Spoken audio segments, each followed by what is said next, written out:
I'm so glad you're interested, manager. Here, take this prize. Ugh, Qingyi. Isn't there supposed to be a quiz? Oh, right. We have a quiz. Manager, how many fingers are on this hand? 5? Is this a trick question? Don't overthink it. There's no such thing as a trick question. Well done. You got it right. Your prize is Officer Zhu Yuan. You may take her home now. I can't believe I'm the prize for such a simple question. Qingyi, have you forgotten our friendship? Looks like you've accepted reality and given up resisting. Good. That means the duty of supervising Zhu Yuan's vacation now falls upon you, manager. Vacation? Where do you want to go? That's right. It doesn't matter where you take her. Just make sure she gets a break. Beware, Zhu Yuan is quite cunning. She may feign taking a break while actually being on duty. So you must remain vigilant and be able to tell the difference. I'll get the job done. Great. I'm relieved to hear it.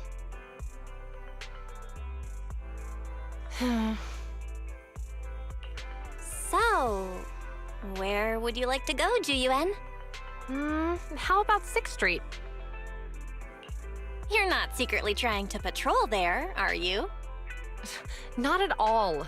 There's just a lot of stores in that area, so we can kill some time visiting each one. The metro's quite crowded today. You might not know this because you usually drive a patrol car. I don't think so. I take the metro to the office every morning, and it's never this crowded. The morning? What time? The first train. It's usually just me on there. Oh, I think we're here. Ah, even the sky looks more beautiful when I'm on vacation. I can tell that's just a line. Why would anyone be so reluctant to go on vacation? I don't understand the world of serious people. It's not that I dislike vacations, just mandatory ones. I was suddenly informed that leave can no longer be carried forward to the following year when I just managed to accumulate 79 days of leave. They can't afford to pay me if I convert my leave into cash, so I was forced to go on vacation. But there's still so much work to be done. I can't just leave it all to my colleagues and run off to have fun on my own.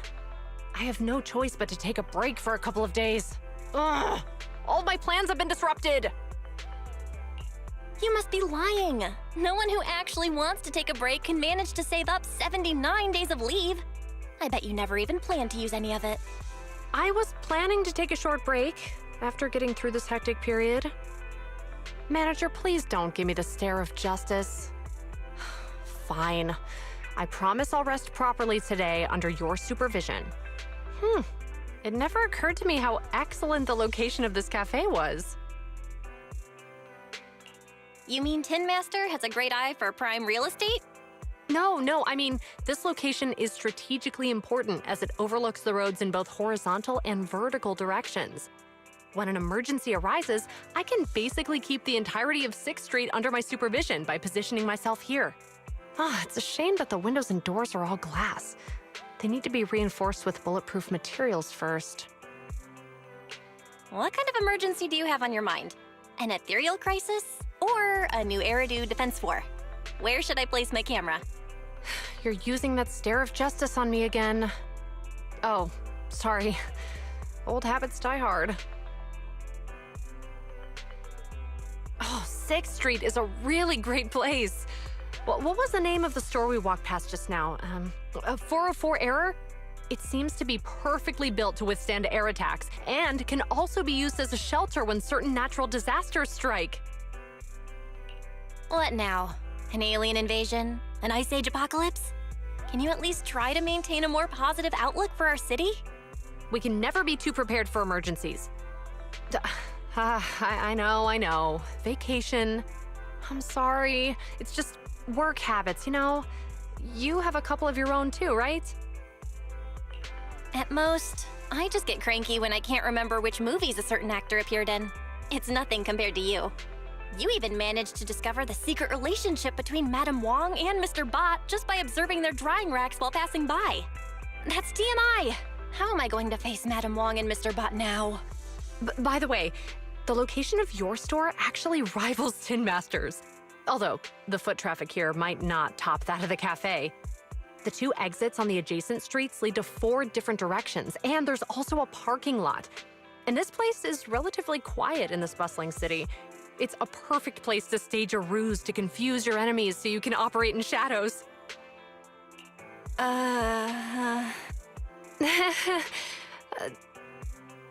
Your stare this time seems to carry a more complex set of emotions compared to the previous 2.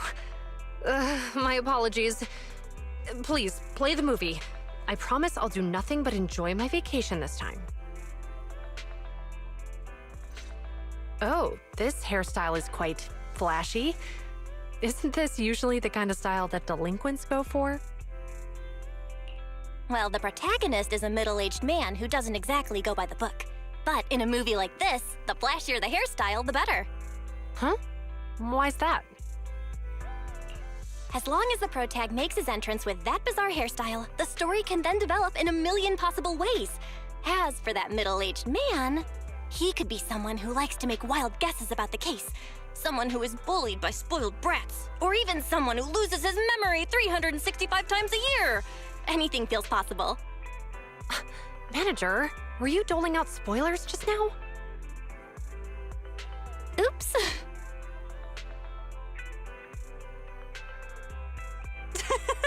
That's hilarious. That guy actually started snoring halfway through solving the case. That kid must have the toughest job in the world. Glad you're finding it funny. I was worried you wouldn't like it. Huh? Why would you think that? Well, it's a comedy, and not exactly accurate or serious. You're pubsec. I was worried you might find the story senseless or even insulting. How else can you make people laugh if not by making it ridiculous? I'm not so out of it that I expect everything to be done by the book in a comedy.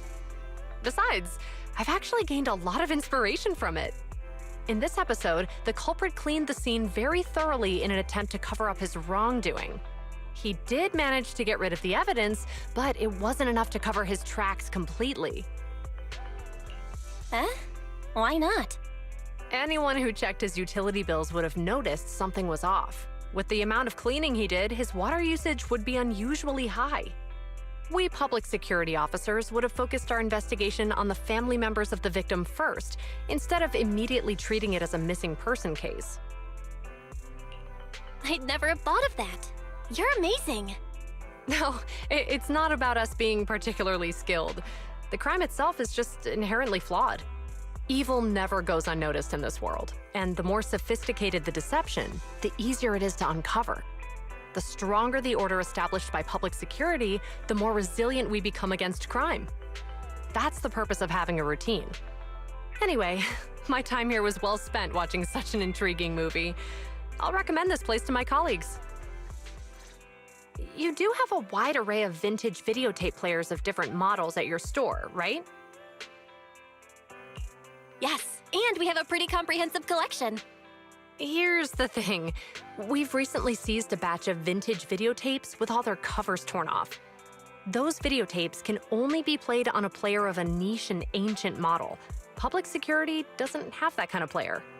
So I'd like to borrow yours here to see what's on those tapes.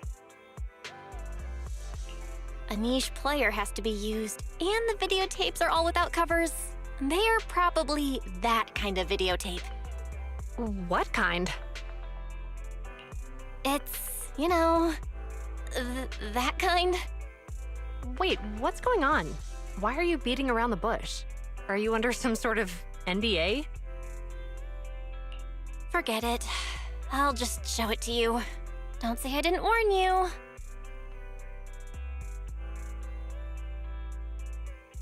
What was that? Well, either way, I've gotten the gist of this tape. Well, do you still want to check the rest? I do.